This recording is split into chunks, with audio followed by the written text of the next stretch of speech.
Alright, what's up everyone? Welcome back. It's been a few weeks since I've posted, so I thought I should get on here and put something new out. I've had some messages in the past few weeks of people asking me what I use for recording and capturing. It's no big secret or anything like that. A lot of people that use the old consoles use a lot of the same similar methods, so I don't have anything too different going on. But just real quick, I'll run through. I've got everything hooked up right under my main TV here, which is a 60-inch Sony that I bought a few years back. It was, I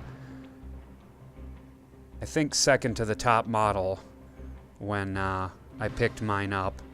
So it's still pretty good, but obviously there's better out there now. So basically I have everything hooked up RGB or better. A couple things are hooked up HDMI, and most of the others are hooked up SCART RGB. I have the GameCube here with the Game Boy adapter that is running through a Japanese D-sub cable, which is the Japanese equivalent to the component cable. Component cable for the GameCube is currently still insanely expensive, and the D-sub cable is pretty spendy too, but it's not as much as the component. So I picked up a D-sub, and that goes right into the back of the Framemeister, which then goes out via HDMI along with everything else. I've got my Super Nintendo Mini modified for RGB. That goes via SCART RGB to a SCART switch down here at the end. I've got the Genesis Model 1 via SCART RGB going to the switcher, and then I have a PlayStation 1, which I also have a PlayStation 2 hooked up here via component, and I could just run all my PlayStation 1 games through that, which is what most people do, which looks just the same. Looks really good. I just like having the original hardware for everything, even though the original hardware is built into the PS2. If I use a PS1 here, I can use the data port in the back for a Game Shark or for a code breaker or something like that to run either burned games or international releases, Japanese releases. So I like having the original PlayStation there for that. And then over next to the PlayStation, I have a SCART switch box by Shiny Bow. It's 4 ports in, and then 2 ports SCART out. So the main SCART out goes to the Framemeister, which then goes to my TV via HDMI. The Framemeister is right next to it there.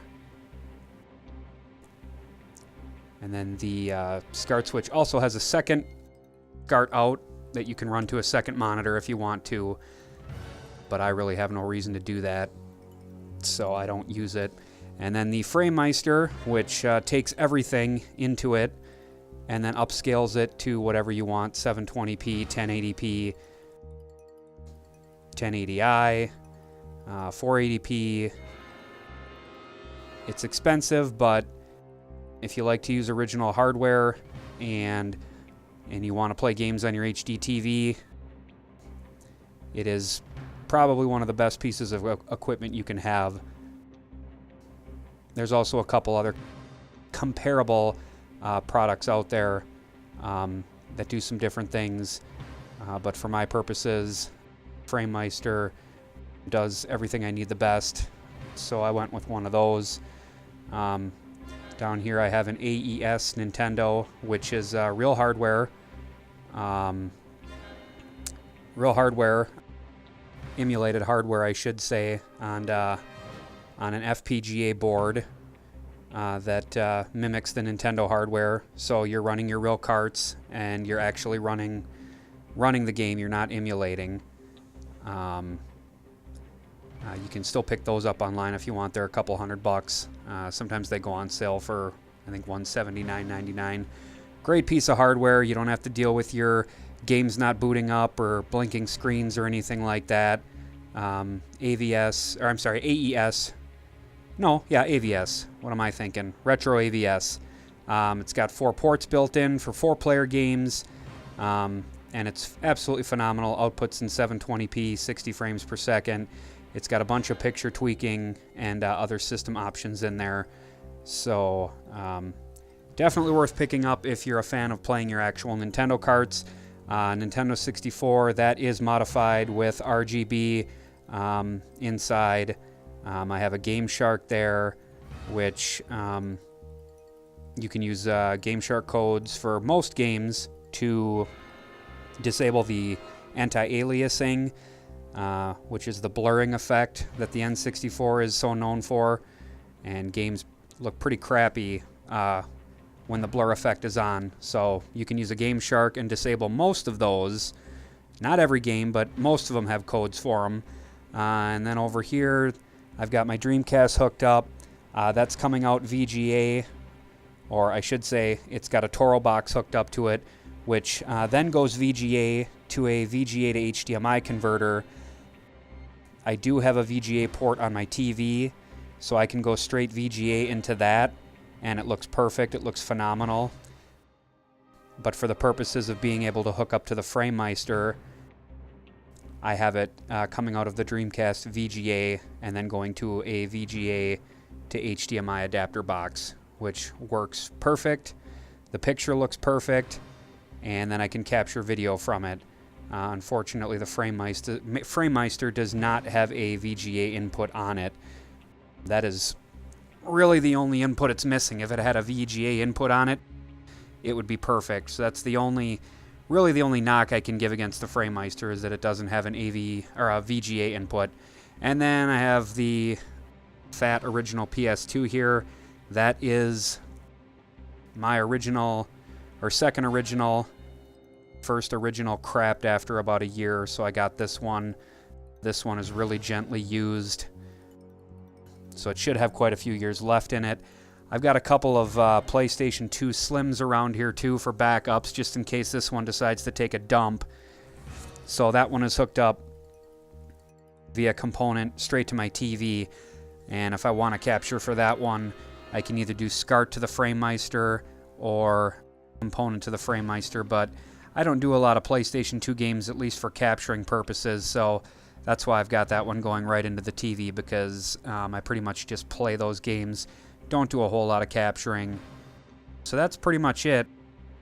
Yeah, everything is RGB component or HDMI, straight to the Framemeister or straight to the TV, and then I have an Elgato HD60 capture device that the Framemeister goes into, so I can capture everything.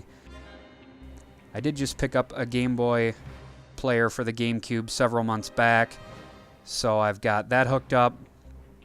I use custom homebrew software called Swiss to boot all my Game Boy Advance and Game Boy Color games.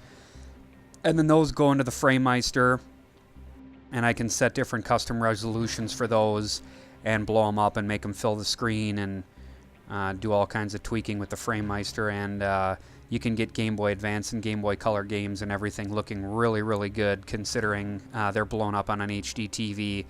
I mean, nothing's going to look as good as a good CRT, but if you are interested in gaming with older consoles on an HD TV and you want to play your original systems and you've got the money, yeah, a Framemeister and then doing RGB via SCART out of almost every system supports it natively. There's only a few that need to be modified. The Nintendo 64 needs to be modified for RGB. The Dreamcast will do it with a Toro box adapter, so you don't need to mod the Dreamcast.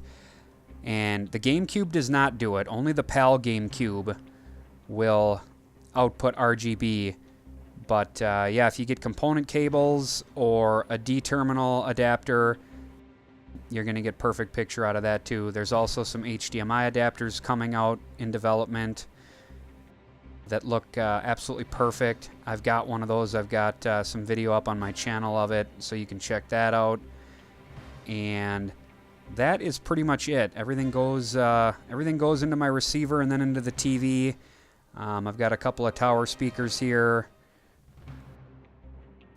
and then I've got a couple of dual 10-inch subwoofers that everything goes into. So it's a pretty good setup. And yeah, everything looks really good. So that's pretty much it. If you want to do true hardware gaming through your old systems, yeah, you can look into the Framemeister. There's plenty of other videos out there on YouTube showing off how it all works and stuff like that. So yeah, thanks for checking out the video and watching my other videos. And I appreciate any of the thumbs up or the likes you guys are able to give if you enjoyed the video. That certainly helps bump my meager channel up in the search rankings a little bit. So if you like this video, give it a thumbs up. If you didn't like it, give it a thumbs down and leave a comment and tell me how much it sucked. And we'll be back soon with another playthrough. I think I'm going to do some Game Boy Color and Game Boy Advance games next. So thanks for sticking with me and subscribing, and we'll see you all later.